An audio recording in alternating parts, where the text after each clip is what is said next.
Hello and welcome to the RBC Lunch and Learn series presented by the J. Herbert Smith Center. I'm your host Jade, and I'm so excited for all of you to be joining us today. Today's guest is Monika Potocki, Corporate Responsibility and Environment Specialist at Bell Canada. Monika has been one with nature since her very young years growing up in Montreal.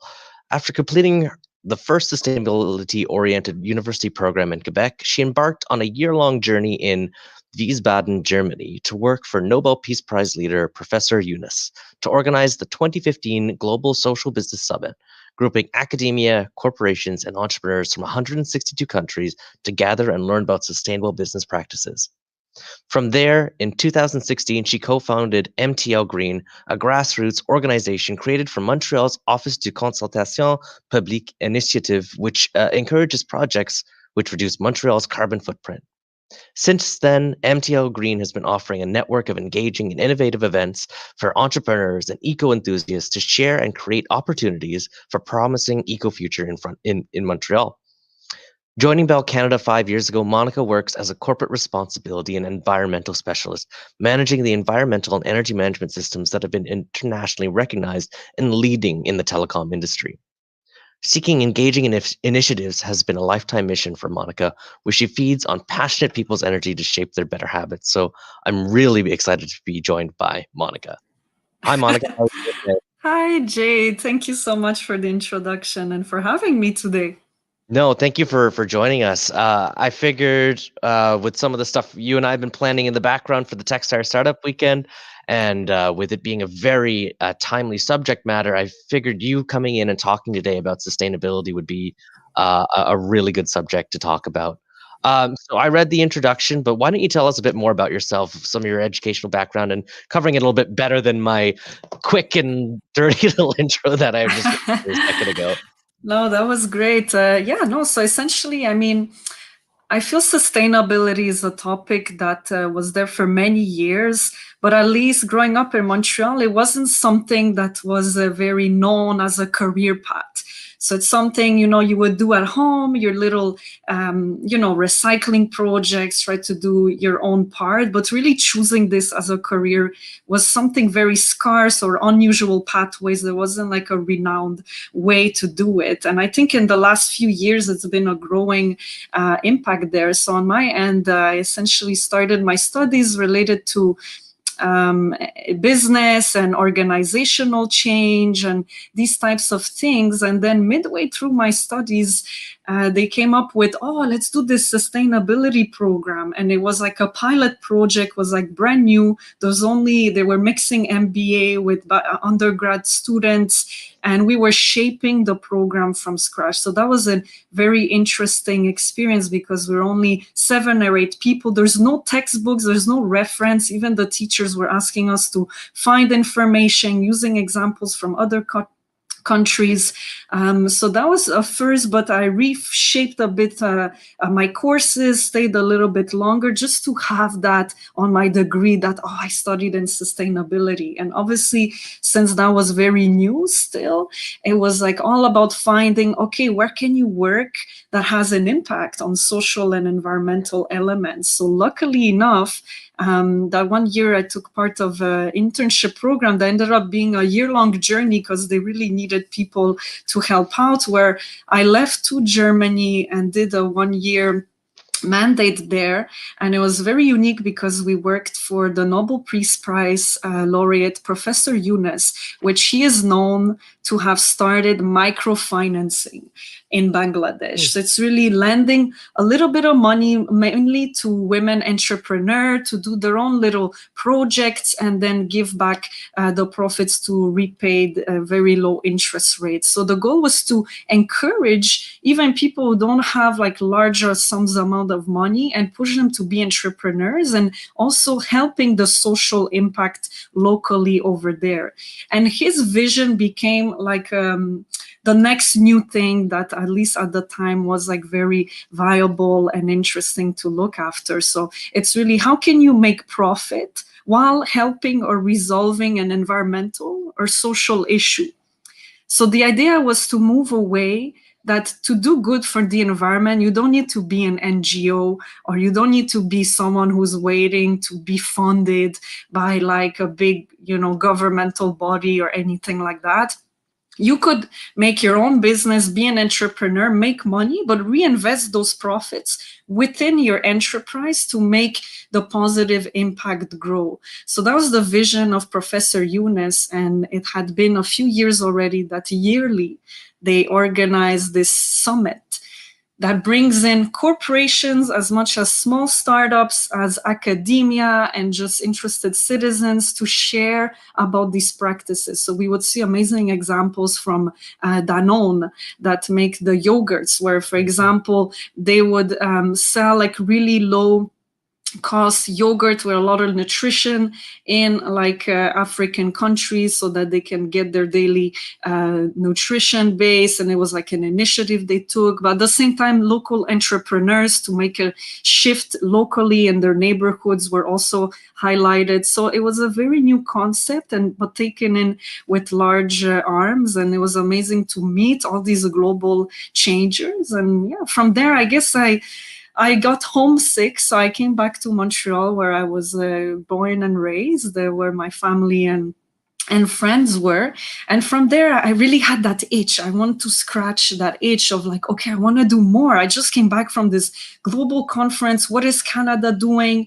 I know I did this sustainability studies, but still it was like not obvious. How can I make it work? How can I work in that? So I decided to do my own little startup, MTL Green, which now has been 6 years that we're operating. And the idea was to essentially bring these eco entrepreneurs together, put them in the spotlight, and connect those regular citizens with them to make an impact and know, okay, if you have to do your daily choices for anything, whether you take a transport choice on where you go today, or what you choose at the grocery store, or how you want to reuse certain items in your home or in your life, it's like we give these other options to people that are more meaningful. So it became like quite a little thing, but then more people were interested and we got empowered, did more and more events.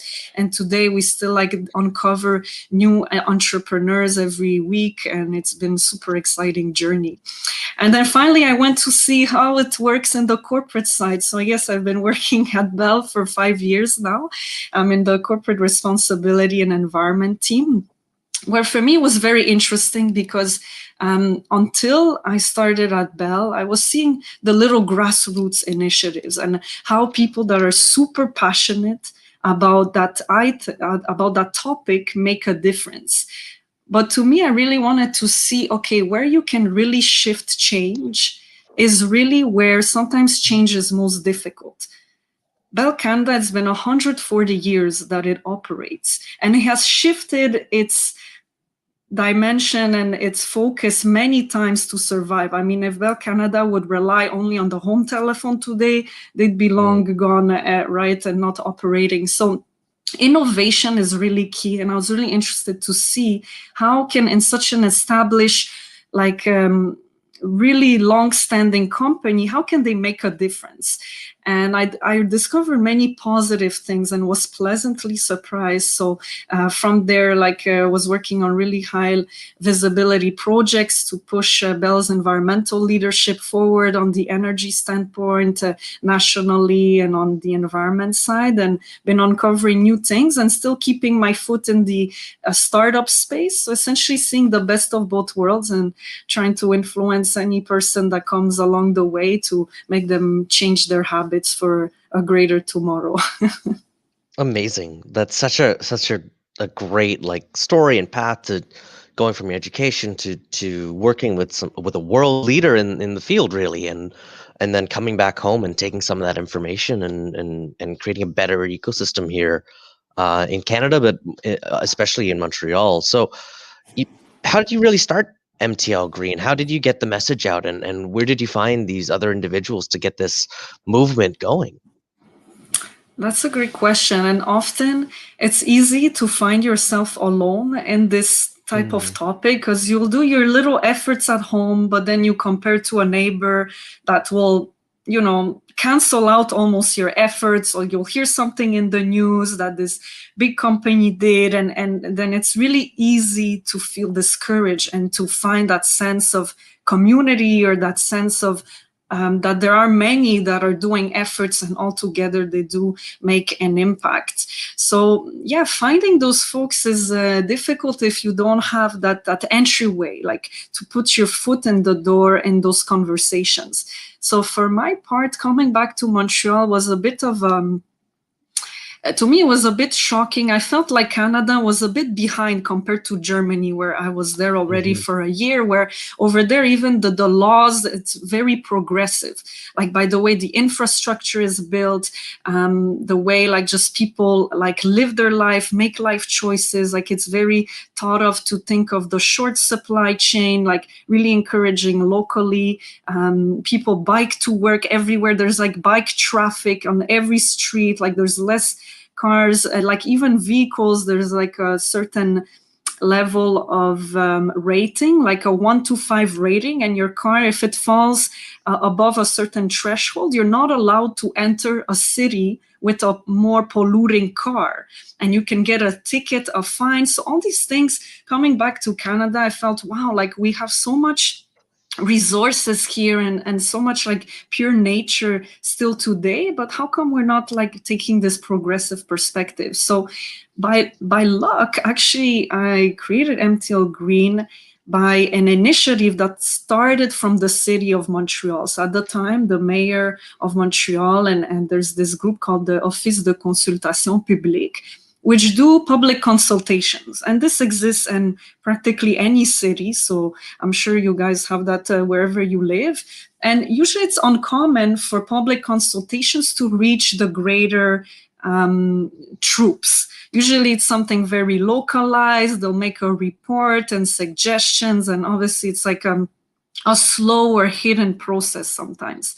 But this was the first time, at least in Montreal, they made such a huge public consultation, because they decided to launch a 2-month-long challenge to any citizen to come up with a project, an idea, to then showcase it at the end in front of the mayor. So they reached out to some leaders in the community. So I got contacted by a friend of a friend. Like, I had a student friend that we were involved in, like a student group back in university, and she heard of this. She mentioned my name, and like everyone was kind of lured in, not necessarily related to sustainability, but just like community leaders. So if you do volunteer work outside your studies, or if you just like provide to the community, like your network is super powerful. That's something for me. Like, one thing leads to another, and don't underestimate the people you know that you can meet. It can really open a lot of doors. So word to mouth, my name came through. I met with other people, and it was so overwhelming for us, because they were inviting us on like this on the 26th floor of this like skyscraper in downtown Montreal to talk about, okay, how are we gonna do this thing? We never done something like that. This is like a mandate from the mayor. How are we gonna work it through? So it was very new, and we had like a bit carte blanche on like brainstorming, bringing ideas. So it was a very unique opportunity. And from there, we really connected with so many individuals that never thought that, okay, I could maybe make a dent in this. And over 100 projects were created over the time of 2 months via various different events. So Montreal is unique on its own because there's 4 universities on the same Montreal island, plus a ton of CEGEPs. So the student body is immense in Montreal. So that was like a big like turn on for many young people that, okay, I want to make a career in that, but I don't know where to turn on existing companies. Let's try our own project. And it gave the space for people to meet, to create, and there were simultaneously a lot of events happening that were just organized a bit like sometimes on the fly, that, okay, meet us this date on that place, we're gonna brainstorm, meet, and come up with an idea. And it was very like open, and it was about sharing and communicating. And from there, essentially, at the end, there was a huge kind of ceremony where everyone came together, and the discussion kind of sparked I believe, a little bit those initiatives in the city of Montreal. So from there, after the 2 months, to be truthful with you, it was like a report we gave to the mayor, and it kind of ended there. So immediately I felt like, okay, you can't just end like this. We don't want to wait for the government to necessarily wait to implement that. What about all the other hundreds of people that came up with a project? Like, how are they going to get the place to keep engaging with local citizens? And that's where MTL Green came to life, or it was apparent that this need was there for the city, for just individuals to meet and share, but also there was a need to continue the discussion and not just depend on one variable to keep pushing what you were passionate about. So that's where a few people that I met there, that we created some events, even some participants, we continued a bit on that same schedule that, okay, every month, let's do a little gathering. Anyone who's interested, just come on in. And it started like that. And from there, essentially it flourished and became like a place, like a nest for people to meet, discover, and share on these best practices.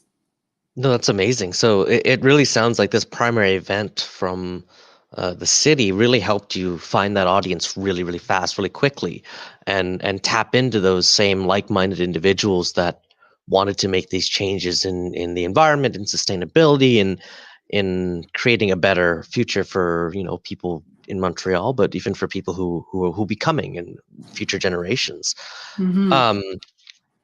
Before we get too far ahead of ourselves, I thought we might just rewind for a quick second and just kind of talk about what the definition of sustainability is for a moment, or if you have your own personal definition of what sustainability is. That's a great question, because it's become so much of a buzzword that it's we get dizzy by the meaning and what it is, and too often it's maybe underinterpreted or misinterpreted, and then we think we're talking the same thing, but we might be thinking of the meaning of this word differently. So for me, sustainability is the core.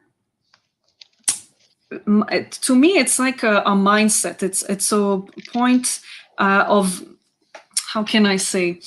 It's a way that you live, that you choose, and you understand your environment, that whatever you do or however you act on a day-to-day or on a long term, like, to me, it's not related to a time frame, but at every choice you make doesn't worsen the outcome on many things. It could be socially, like, are you gonna encourage some local communities, or will you discourage by maybe choosing your local Walmart versus your local, like, butcher in your neighborhood, okay, for instance.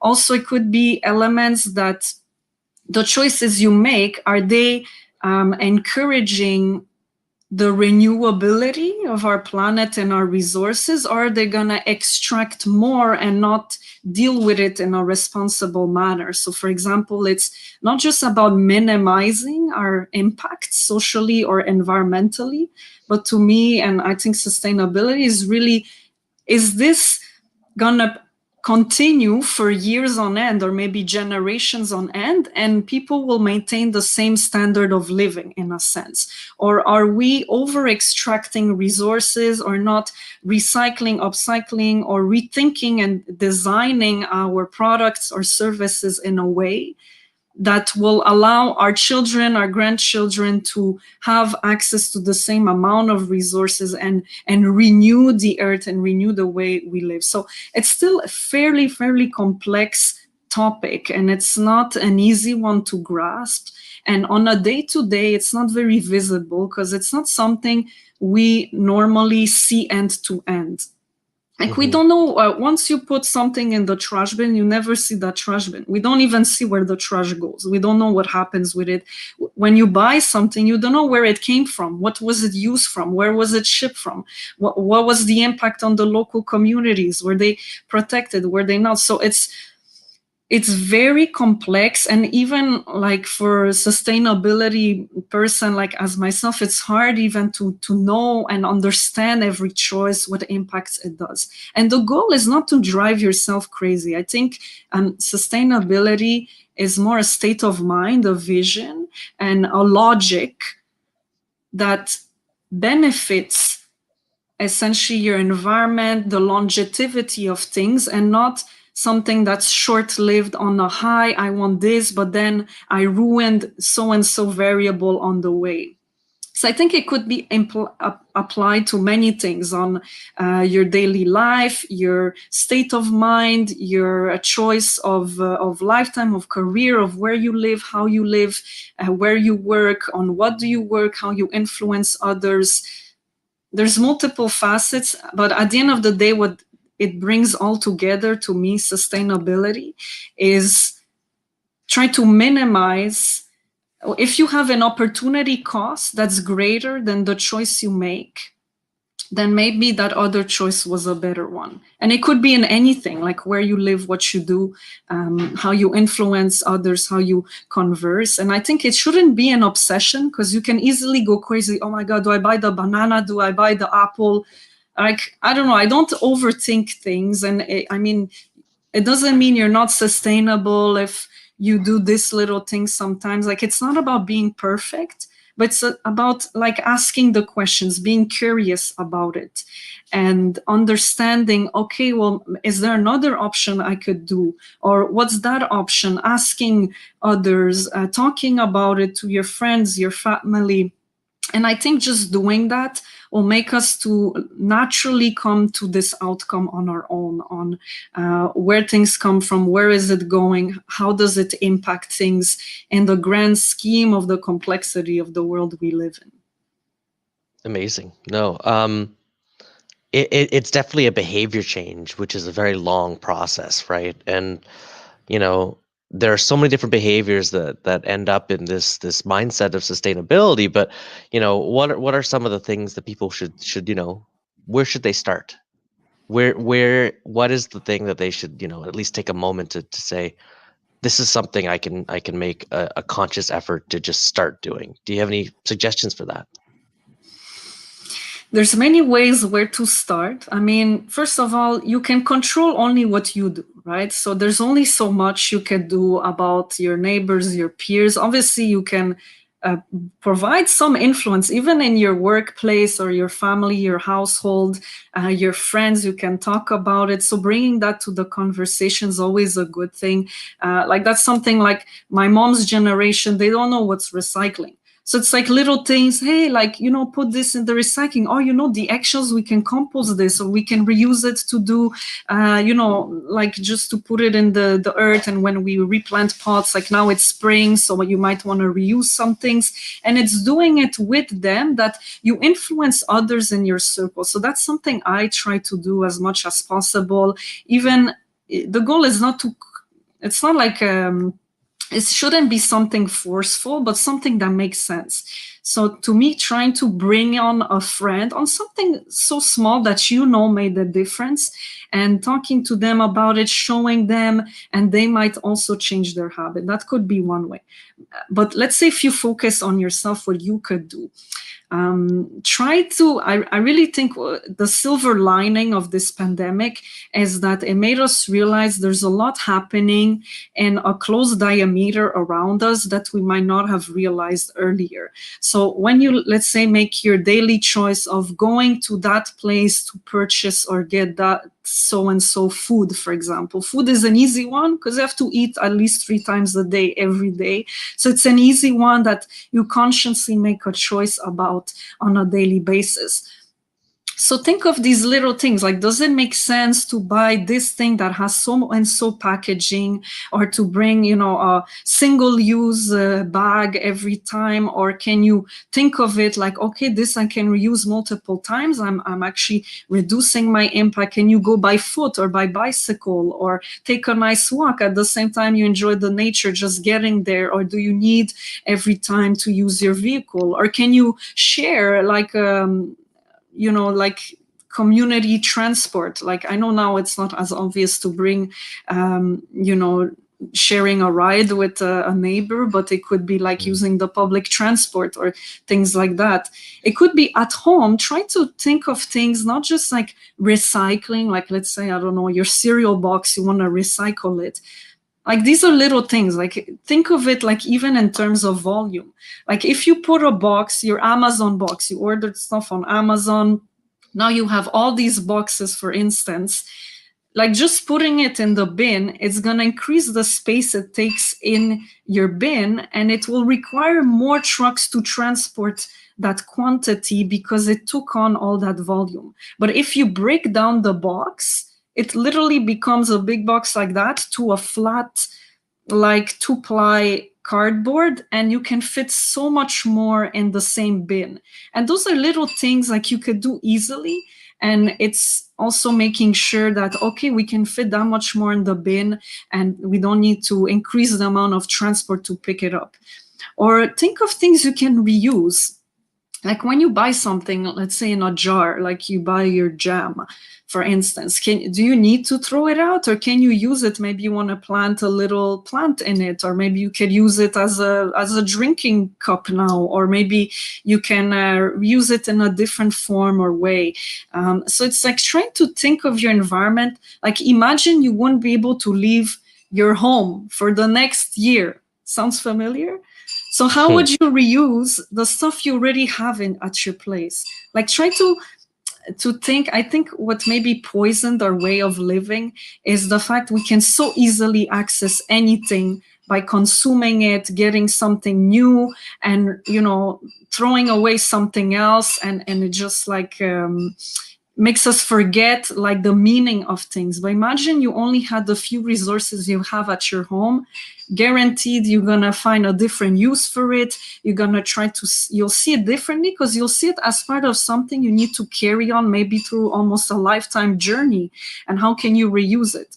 Like even old clothes, what can you do with it? Yeah, you can donate it to, let's say, some charity groups, or you can reuse the textile to create like cleaning chiffon, or like think of it that way.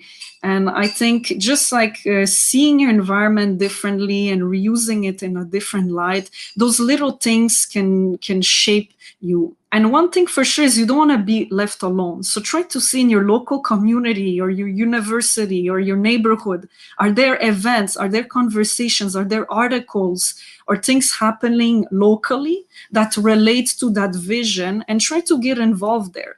Like see, okay, what's happening? It could be even in your condo unit, for example. Like, are they talking about environment? Or maybe they don't have compost. How can you maybe join the conversation, influence there, show the value?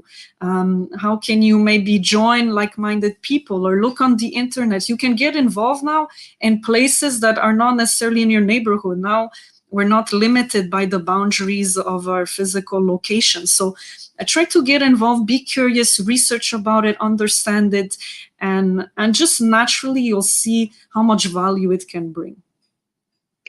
Great. That's some great advice for anyone looking to make some of these changes. So thank you for that, Monika.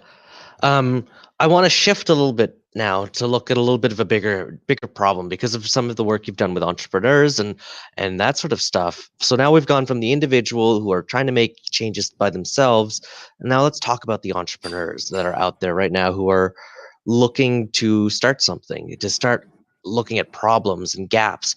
What are some of those areas that you think that an entrepreneur can look at right now and say, I'm going to make a solution for that problem? That's exactly like what I was doing in Germany. It was all about that. Is you should try to put your energy where there is a lack or a gap to be filled.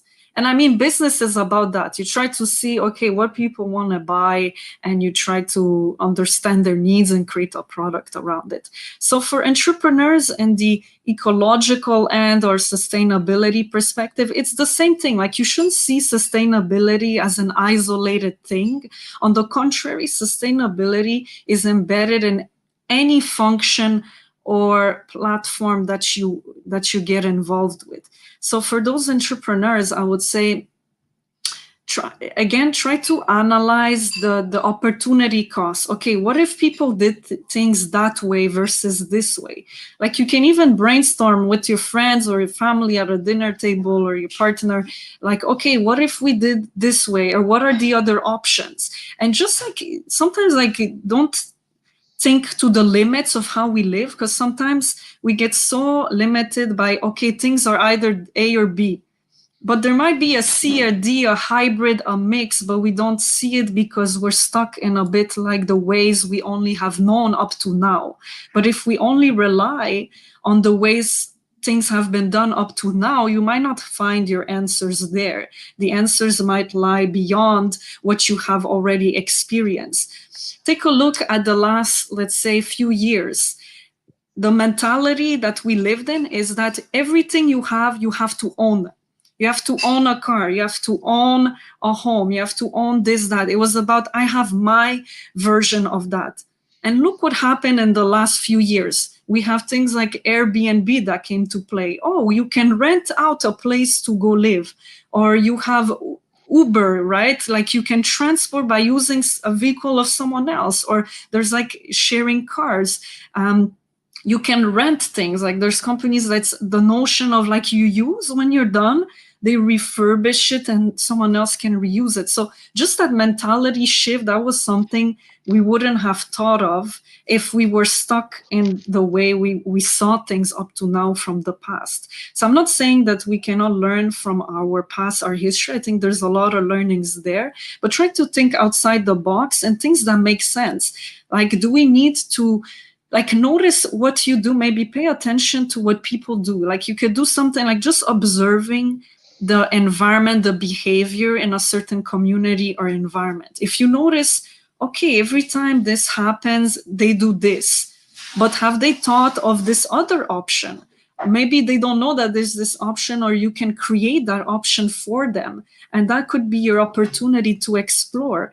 And whatever you do, like try to do a little pilot, a little example. Okay, what if we did it this way? Or try it with a friend, a neighbor, something small. And if you see it works, it makes sense. Like sustainability is also not about imposing, but it's also about making sure it suits the lifestyle and it makes sense for the users. So let's say if you say, oh no, you have to use this new thing because you need that, but it's like all kind of made up, or it's not a true need, it needs to make sense to your users. So try it out with a friend, talk about it. And like there's a book I'd recommend, it's called Little Bets, and it's all about not trying to plan everything from A to Z and then starting your actions. It's about like trying a little prototype, like try something small and you always find things to correct. You might find out that, finally this didn't work, or I had this assumption, finally this assumption was not actually working properly. So by doing little trial and error, you'll learn a greater deal than you can imagine. And through that process, you'll get the engagement of a few users, you'll understand the user experience, you'll understand other options you haven't thought of. So sustainability, I think a core value of it is the collaboration and the community that can be involved in it. If you think of sustainability only what you come up and you're at the back of your computer in your room and that's the solution of the year, it might be a good idea, but you'll get so much more value learning by being humble and trying things out with others. And it's crazy how much you can learn from others, and having that open-mindedness just to open up the options. Like don't get married to like an idea and you won't see otherwise, because that's usually how entrepreneurs after a year, they like fall behind and don't survive. And that's something at MTL Green we see a lot, is that unfortunately there's an undefined curve that all entrepreneurs, or it's proven that entrepreneurs, there's so many that create, and within a year or two, I think 90% of them die out after 1 or 2 years. So when you're an entrepreneur, you have to not give up, persevere. But what we're trying to do at MTL Green is try to ask the hard questions at the beginning of an entrepreneur's journey to avoid you failing in the future. Because if you're stuck in a tunnel and you only see things one way, and that one way only works for you but might not work for all the users, people you work with, you need to be open to that critical feedback, that open-mindedness, like engage more people than you would normally do, and seeing it that way versus an authoritative versus the group method. I mean, any business, not just sustainability, you'll be way more successful that way. By trying it a little bit, opening it up, and your rate of success will be much more increased than having been close to one option from the beginning. And it doesn't mean giving up on your idea, but it just means maybe alternating it or finding that right twist for it to work. Absolutely. Pivoting is something we teach a lot here at the center, to the entrepreneurs to be able to, go out, have customer discovery done, talk to potential customers and get their feedback and learn and understand without putting your idea in front of them and seeing, start testing some of those small hypotheses or small prototypes, as you said yourself. Hey, if this happened and this was the thing, how would this work for you? And you never know what you'll find out by doing these sort of things. You might find out that it's not the way people do things. So then you shift it, you change it, and it's still your idea. You're just learning how to navigate it around the different feedback that you get from different customers or stakeholders. So now that we've kind of talked about the individual, we've talked about, the let's say the small, the medium-sized entrepreneurs. Now let's talk about it a little bit even macro size, the larger companies, bigger businesses. All major changes like this start with individuals, but at the impact level, bigger companies, corporations make huge impacts. So how can an established business initiate their own sort of transformations? And you have a lot of experience with this working at Bell Canada, one of the largest telecoms, so I'd love to hear about some of the experiences you have in initiating some of these changes and some of the stories that you have from the projects that you've run as well. Absolutely. And that's where you cannot, that's why it relates like your question to, you shouldn't see making a positive impact and a sustainable impact only to a job that has that label sustainability. Because you could do that no matter what role, career, or research you're doing on, because it's really has to be embedded in anything you do. So my journey in the big corporation is actually, I didn't start in the sustainability team at all. On the contrary, I did something very different. I worked more with the operation side and worked with mainly the day-to-day technicians that, let's say, would visit you and install your internet at home. And to me, it was like, still I was, looking to learn and meanwhile working on MTL Green. And I just you have to be courageous to try things and sell it to people around you. So for me personally, I have this personality. I can talk people into things, and that really helped me in this journey where I saw an opportunity. Okay, like this cardboard example I was saying earlier, just breaking down that cardboard. I realized, wow, we have all these bins, these technicians bring back the cardboard. It's like all these big, taking so much space, and multiple times a week, the company pays transport company to pick up that cardboard, and it costs so and so money, but also it's like pollutes because you need extra transport, and it just didn't make sense. Or even using like materials, like installing all the network wiring, all these things, the residues. There could be a way to reduce the amount you use, to reduce the amount of waste you have at the end of the job that they perform. So to me, I just said, okay, you know what, let me do like a little project business case. It was not part of my mandate. I just said, you know what, let's try out if it works. And I went to take some numbers, and I wasn't the owner of that information, but I knocked on the door of the finance team. I knocked on the door of like a communication team, of like a little like programming team that would do like design few logos. And I went on like further and did a little business case to my manager at the time, to show them, hey, look how much money we spend a year on this thing. What if like we just create more awareness, people to break down the boxes, like it will make, I could do a little difference. And okay, yeah, that sounds good, but how can we do that? Okay, well, what about we create a branding about it and go all in? Okay, explore further. So give me the green light, and it made sense to them. So I created like a little local branding, create like a communication plan around it, and embedded it in the tools of the technicians. Like they use like this tech app on their mobile to perform their daily job. So I implemented in there the little logos and saying, hey, reminder here, you need to break down your box at the end of the day. And it would prompt them on a day-to-day. And the goal was really to shape their habit, right? Because it's also not a one-time thing. Like you could feel, oh yeah, I did a good job today. You sleep, next morning, you forget everything you did. So it needs to be recurrent. So embedding it in the tool of those technicians on a day-to-day to prompt them, it was like extra points, I guess, on the behavioral change process in there.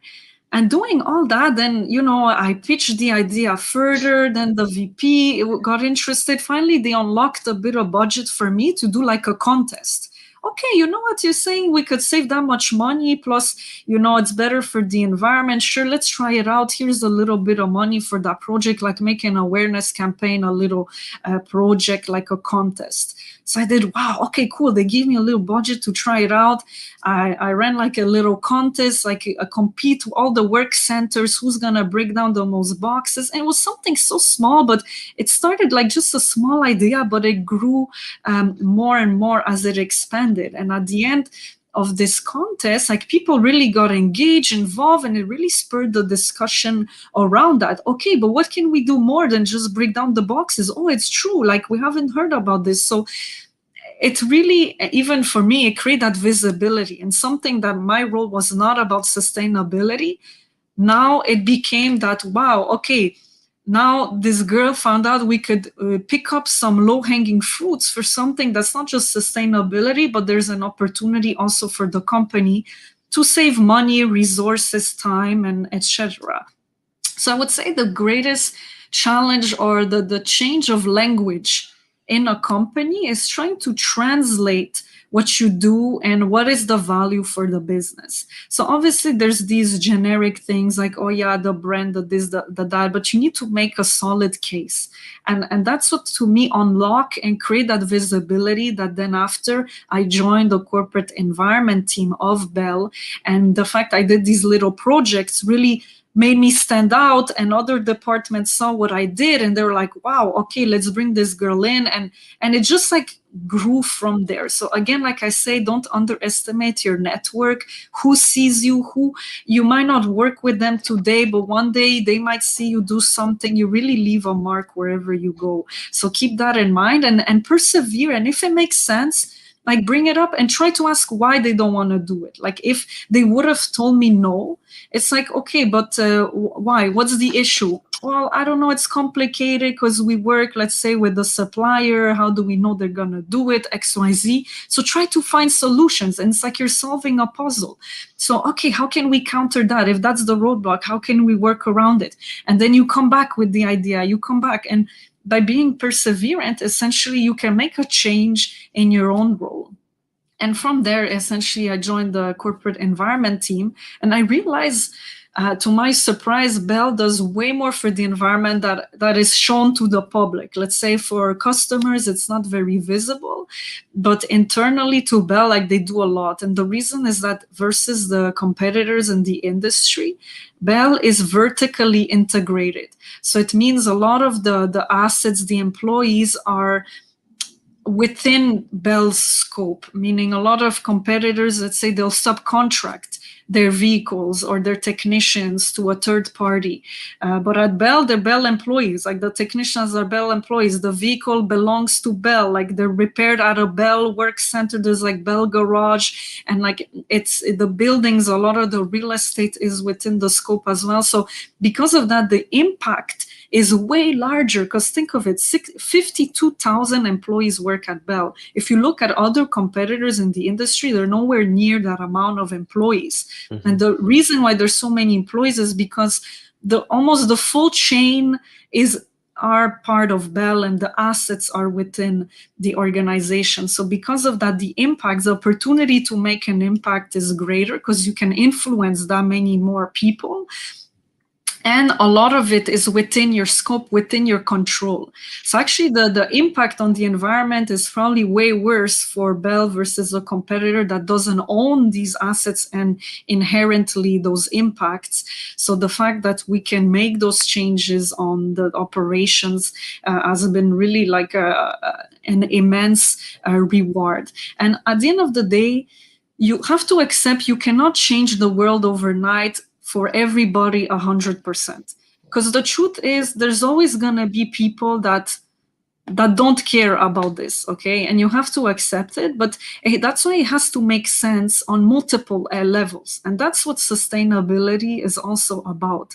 It's not just that it makes sense for the environment, it needs to make sense for the process, for the business, for the environment, for the cost. Like try to nail all the angles, and that's where true sustainability will take shape, form, and value and spread like within the organization by making the links between all these elements. If you can find the opportunity costs on many angles, and they're not that hard to find because it makes sense. If we're buying new resources, it costs us more and we're not helping the environment. It just doesn't make sense. And a lot of times sustainability makes a lot of business sense.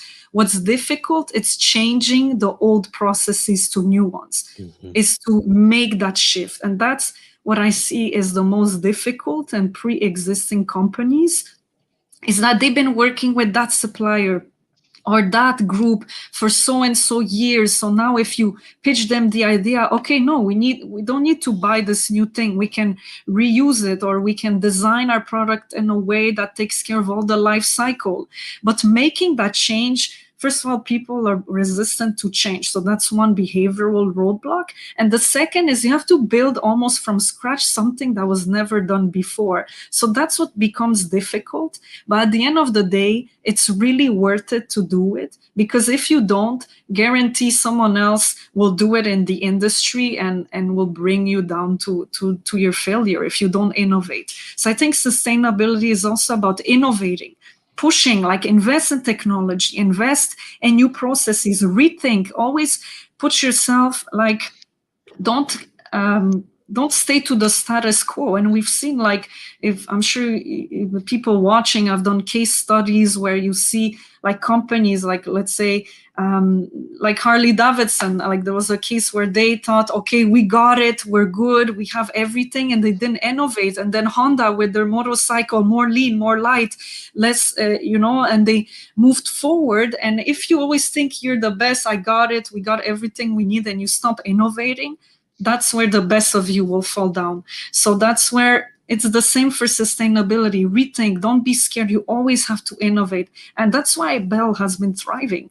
Like I said at the beginning, if we relied only on the home telephone, you wouldn't even hear of us anymore. But the fact that Bell innovates like constantly, there's always something new every year, and that's what keeps it alive. That's what force them to reshape their processes. And even though it's a big company, a long-established company, the fact that they innovate, that they're open to change, and that they want to make it work, even though it won't happen overnight, and even though it won't happen 100% for everyone, is making the case, building towards it, and break it down by pieces. You'll get there, and it will bring a lot more value than it first seems.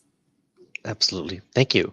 I know we're running out of time, but I just wanted to see if we could close up with just some of the champions right now that you think people should keep their eyes on. That's a good question. So actually, instead of naming champions, I would recommend the audience to take a look at the platforms where you can find those champions.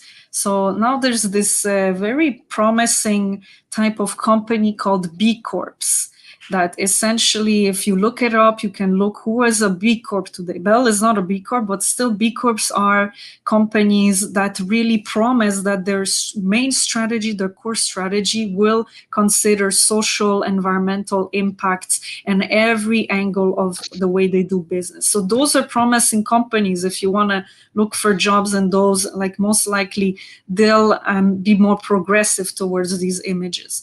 There's also something called the CDP, formerly known as the Carbon Disclosure Project, which is essentially a platform where companies can choose to disclose their environmental impacts. So even Bell were in there, meaning that you show even the bad side of you, we show the true face, meaning that if you polluted so and so much or sent to landfill so and so amounts of volume of waste, it's publicly available. And the fact those companies publicly make available the information makes it so that the fact they showed their negative side, they will most likely want to push to do a better work for the next year. So take a look at those resources. You'll find some in multiple industries. And you'll also see the progress year over year, and that CDP, they scale companies based on the progress. So that's super interesting. In the finance world, those who are in there, for sure you guys heard or have been hearing more and more ESGs. This is like, there's been a boom, even in the last year, it's crazy. Like the finance industry, it's all about funds that you can invest in that reduce carbon footprint. So you can even invest your TFSA, your money, your RSP, all your stuff for retirement. You can choose funds. Even your local banks can offer that. But there's funds like BlackRock has been making a huge change now. The CEO of BlackRock, which have a lot of funds to pull people's money in companies and in technologies that have a sustainable future, such as renewable energies. So it's like you defossilize your investment. So think of that, where you put your money, like where do you want to invest? And if you guys haven't watched the Netflix show of the Witness documentary of David Attenborough, it's very interesting because if you invest in the banks or the companies that only give you the option to invest in things that in 10 years when you, or 20, 30, 50 years, when you take back that money in technologies that might not survive 50 years from now, then your money is not going to grow. So think of that when you invest. Like ESG is a big thing. I know a lot of banks are moving towards that and funds. So that's something interesting to look at. So be wary of these sort of frameworks or platforms where these companies can shine, and you can find them on there and really see the true colors. And before you apply or want to work somewhere, research your company. Try to see, okay, what's their sustainability strategy? Is it really backed by true data? Or is it just like a fancy, pretty sentence that doesn't mean much? Like, be careful for that, because it's a word sustainability people are attracted to, but a lot of times you cannot tell if it's genuine. So by reading, like, try to see, would you interview the company you want to work it towards as well? See if they're actually putting concrete goals. Are they reducing? Have they been successful? Are they shaping things in a smart way? Or is it just pretty words that look nice but but are empty behind? So just I would say those are the people or the areas that you could look towards for a successful career path.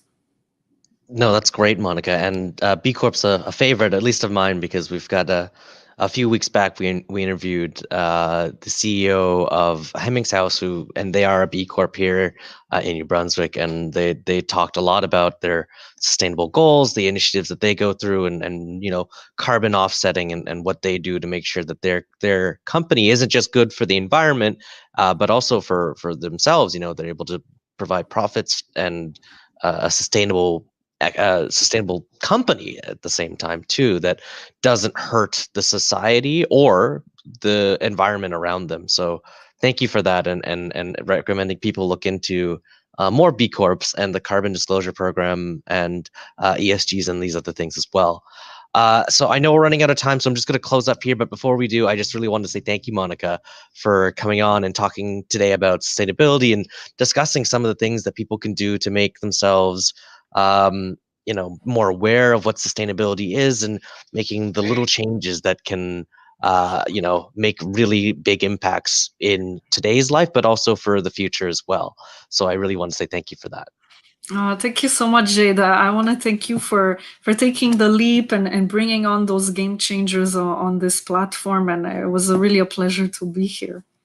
Thank you so much. So I'm just going to close up real quick. So thank you all for tuning into the RBC Lunch and Learn series hosted by the J. Herbert Smith Center. I hope today's show was helpful for you on your entrepreneurship journey.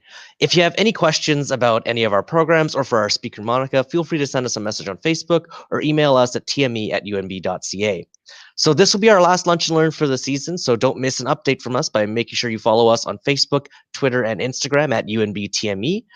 And make sure to check out the Techstars Online Sustainability Weekend coming up on the 16th, 17th, and 18th of April at bit.ly/can register. So it's here on the board. I've had it sitting here all afternoon because I wanted to make sure that if you wanted to talk more about sustainability or have some ideas about sustainability, that you can join our startup weekend and find other like-minded individuals that are going to create projects like this as well. So thank you all again for joining us, and I hope you all have a great week.